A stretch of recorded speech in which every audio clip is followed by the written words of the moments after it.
গল্প শরৎচন্দ্র চট্টোপাধ্যায়ের লেখা মহেশ। গল্প পাঠে আমি অর্ণব।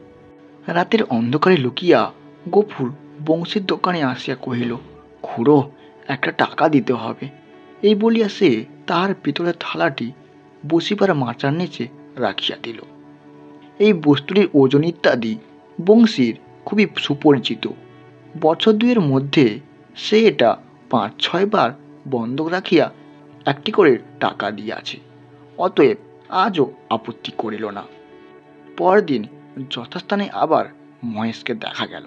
সেই বাবলা তোলা, সেই দড়ি, সেই খুঁটা, সেই তর্ণহীন শূন্য আধার, সেই ক্ষুধাতুর কালো চোখের সজল উৎসক দৃষ্টি।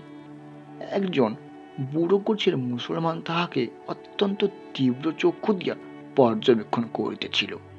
অদূরে দাঁড়াইয়া দু হাঁটু জড়ো করিয়া গফুর মিয়া চুপ করিয়া বসিয়াছিল।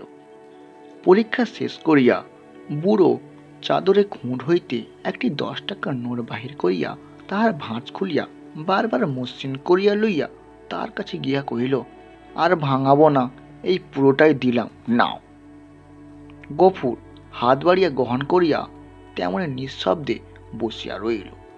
যে দুজন লোক সঙ্গে আসিয়াছিল তাহারা গরুটির দড়ি খুলিবার উদ্যোগ করতেই কিন্তু সে অকস্মাৎ সোজা দাঁড়িয়া উঠিয়া উৎকণ্ঠে বলিয়া উঠিল, দড়িতে হাত দিও না বলছি, খবরদার বলছি, ভালো হবে না কিন্তু। তাহারা চমকিয়া গেল। বুড়ো আশ্চর্য হইয়া কহিল, কেন? গফুর তেমনি রাগিয়া জবাব দিল, কেন? কেন আবার কি? আমার জিনিস, আমি বেচবো না বেচবো সেটা আমার খুশি। এই বলিয়া সে নোটখানা ছুঁড়িয়া ফেলিয়া দিল। তাহারা কহিল, কাল পথে আসতে বায়না নিয়ে এলে যে, এই নাও, নাও তোমাদের বায়না ফিরিয়ে।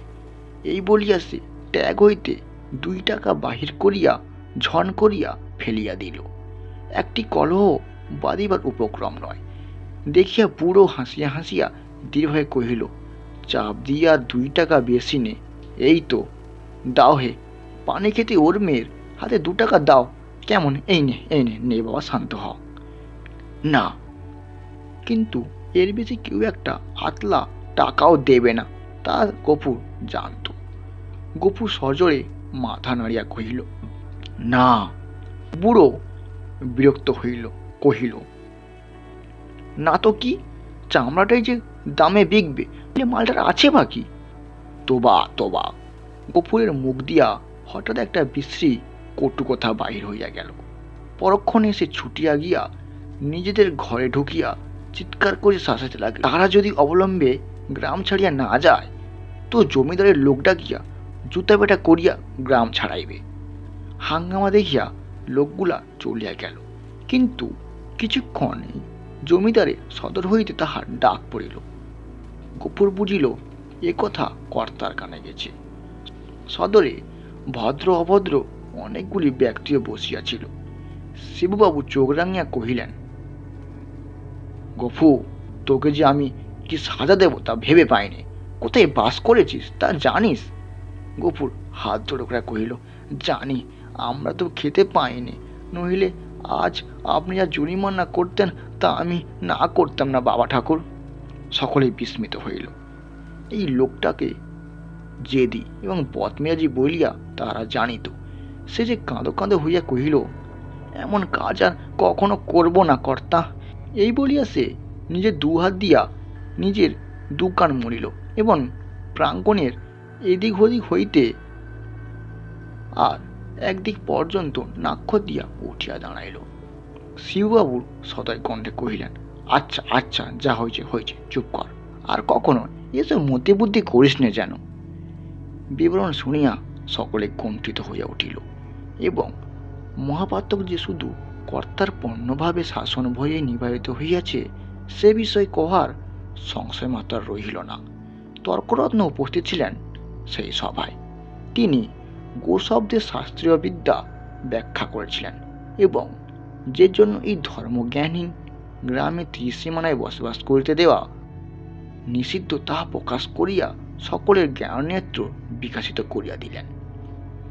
গফুর একটি কথার জবাব দিল না।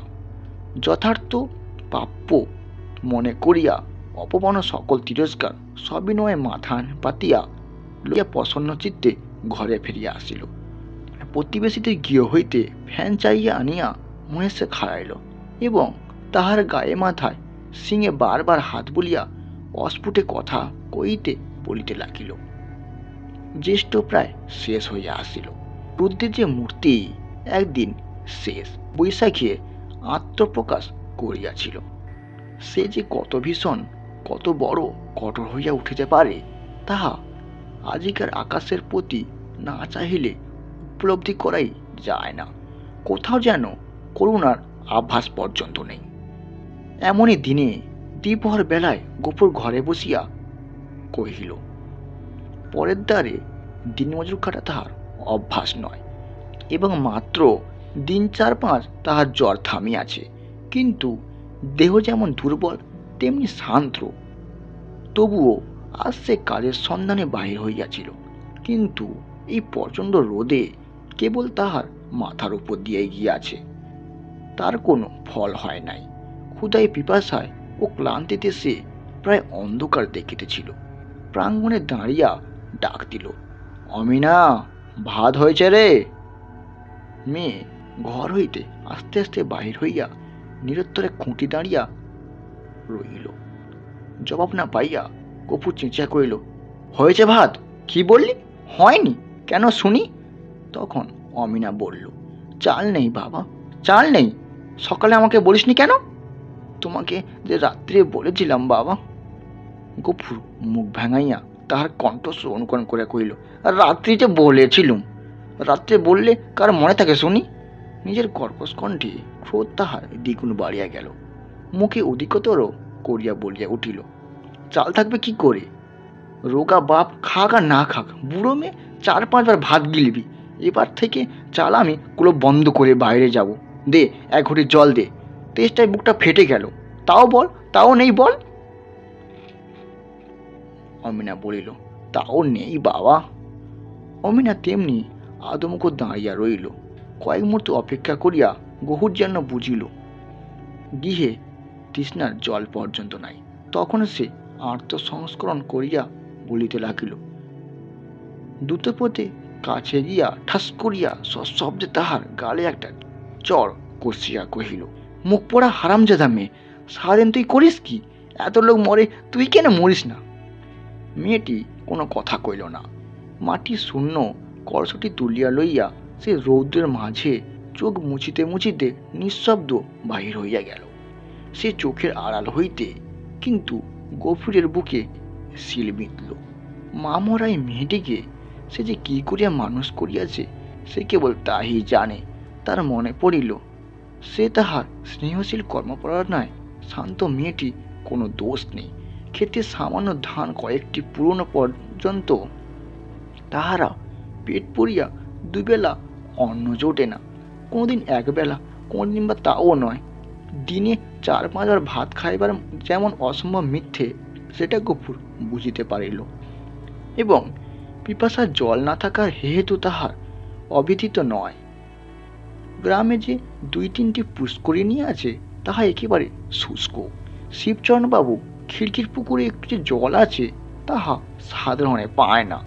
অন্যান্য জলাশয়ের মাঝখানে 2-1টা গর্ত খুঁড়িয়া যাহা কিছু জল সঞ্চিত হয় তাহাতে যেমন কাড়াকাড়ি তেমনি খুবই ভিড়, এটা গফুর ভালো করেই জানত।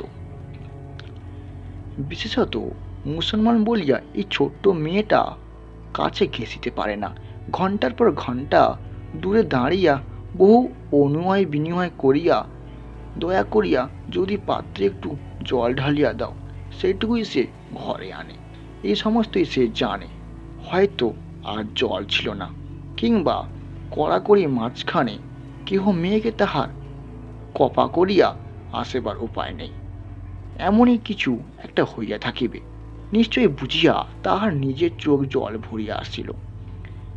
এমনই সময় জমিদারের পিয়াদা যমদূতের ন্যায় প্রাঙ্গণে আসিয়া চিৎকার করিয়া বলিল, গফুর, ঘরে আছিস? গফুর তীক্ষ্ণ কণ্ঠে সাড়া দিল, আছি। কেন? বাবু মশাই ডাকছেন, আয়। গফুর কহিল, আমার খাওয়া দাওয়া হয়নি, পরে যাব। এত বড় স্পর্ধা পিয়াতে এটা সহ্য হইল না। সে কুস্তিতে একটা সম্বোধন করিয়া কহিল, বাবুর হুকুম, জুতো মারতে মারতে টেনে নিয়ে যেতে। গফুর দ্বিতীয়বার আত্মবিস্মিত হইল। সে একটি দুর্বাক্য উচ্চারণ করিয়া কহিল, মহারানীর রাজ্যত্বে কি করে গোলাম নয়, খাসনা দিয়ে বাস করি, আমি যাব না। তারপরে কি ঘটিল বিস্তারিত কইয়ার বলার প্রয়োজন নাই। কিন্তু ঘণ্টাখানেক পর যখন জমিদারের সদর হইতে ফিরিয়া গিয়া নিঃশব্দে শুইয়া পড়িল, তখন তার চোখ মুখ ফুলিয়া উঠিয়াছে। তার এত বড় শাস্তির হেতু প্রধানত মহেশ। গফুর পাঠি হইতে বাহির হইবার পরে সে দড়ি ছাড়িয়া এবং জমিদারির প্রাঙ্গণে ঢুকিয়া ফুল গাছ খাইয়াছে, ধান শুকাইতেছিল তাহা ফেলিয়া ছড়িয়া নষ্ট করিয়াছে, পরিশেষে ধরিবার উপক্রম করিয়া বাবু ছোট মেয়েকে ফেলিয়া দিয়া পলায়ন করিয়াছে। এরূপ ঘটনা এই প্রথমত নয়, ইতিপূর্বে অনেকবার ঘটিয়াছে। শুধু গরিব বলিয়া তাহাকে সবাই মাপ করিয়া দিয়াছিল। পূর্বের মতে এবারও সে আসিয়া হাতে পায়ে পড়িল, হয়তো ক্ষমা করে দিত। কিন্তু সে যে কর দিয়া বাস করে বলিয়া কাহার গোলাম নয় বলিয়া প্রকাশ করিয়াছে। প্রজার মুখে এত বড় স্পর্ধা! জমিদার হইয়া শিবচরণবাবু এটা কোনো মতে সহ্য করতে পারে নাই। সেখানে সে প্রহর ও লাঞ্ছনার প্রতিবাদ মাত্র করে নাই, সম্মুখে সমস্ত মুখ বুঝিয়া সহ্য করিয়াছে। ঘরে আসিয়া সে তেমনি নিঃশব্দে রহিল। তৃষ্ণতার কথা তার মনে ছিল না, কিন্তু বুকের ভেতরে যেন বাহির হইয়া মধ্যাহ্ন আকাশের মতোই চলিতে লাগিল। এমন কতক্ষণ কাটিল তাহার কোনো হুঁশ ছিল না। কিন্তু প্রাঙ্গণ হইতে সহসা তাহার মেয়ের আর্তকণ্ঠ কানে যাহাতেই সে সবকে উঠিয়া দাঁড়িল এবং ছুটিয়া বাহির আসিয়া দেখিল অমিনা মাটিতে পড়িয়া এবং বিক্ষিপ্ত ভাঙা ঘর হইতে জল ঝরিয়া পড়িয়াছে, আর মহেশ মুখ দিয়ে যে জল মরুভূমির মতো যেন চুষিয়া খাইতেছে। চোখের পলক পড়িল না, পুর দিকবিক শূন্য হইয়া গেল। মেরামত করিবার জন্য কাল সে তাহার লাঙলের মাথা খুলিয়া রাখিয়াছে, তাহাতেই দুই হাত গ্রহণ করিয়া যে মহেশের অবনত মাথার উপর সজোরে আঘাত করিল। একটিবার মাত্র মহেশ মুখ তুলিয়া তাকিবার চেষ্টা করিল, তাহার পরেই তাহার অনাহার ক্লিষ্ট শীর্ণ দেহ ভূমিতলে লুটিয়া পড়িল। চোখের কোণে বহিয়া কয়েক বিন্দু অশ্রু ও কান বহিয়া কয়েক ফোঁটা রক্ত গড়িয়া পড়িল। বার দুই সমস্ত শরীরটা তাহার থরথর করে কাঁপিয়া উঠিল। তারপরে সম্মুখ পশ্চাতের পা দুটো তাহার যতদূর যায় প্রসারিত করিয়া দিয়া মহেশ শেষ নিঃশ্বাস ত্যাগ করিল। অমিয়া কাঁদিয়া উঠিয়া বলিল, কি করিলে বাবা, আমাদের মহেশ যে মারা গেল। গফুর নড়িল না, জবাবও দিল না, শুধু নির্মম চোখে আর একজোড়া নির্মিষ গভীর কালো চক্ষের পানে চাইয়া পাথরের মতো নিশ্চিত হইয়া রহিল। ঘণ্টা দুইয়ের মধ্যে সংবাদ পাইয়া গ্রামান্তরের মুচির দল আসিয়া জুটিল তাহার কাছে। তাহারা বাঁশে বাঁধিয়া মহেশকে ভাগাড়ে লিয়া চলিল। তাহাদের হাতে ধারালো চকচকে ছুরি দেখিয়া গভীর শিহর চক্ষু মুদিল, কিন্তু একটাও কোনো কথা বইতে পারিল না। পাড়ার লোকে কহিল, তর্করত্নের কাছে ব্যবস্থা নিতে জমিদার লোক পাঠিয়েছে, প্রাতের চোরে খরচ জোগাতে এবার তোকে না ভিটে বেচতে হয়। গফুর এ সকল কথার উত্তর দিল না, দুই হাঁটুর উপর মুখ রাখিয়া ঠায় বসিয়া রহিল। অনেক রাতে গফুর মেয়েকে তুলিয়া কহিল, অমিনা চল আমরা যাই। সে দেওয়ায় ঘুমিয়া পড়িয়াছিল। চোখ মুছিয়া উঠিয়া বসিয়া কহিল, কোথায় বাবা? গফুর কহিল, ফুলবরের চটকলে কাজ করিতে। মেয়ে আশ্চর্য হইয়া চাহিয়া রহিল।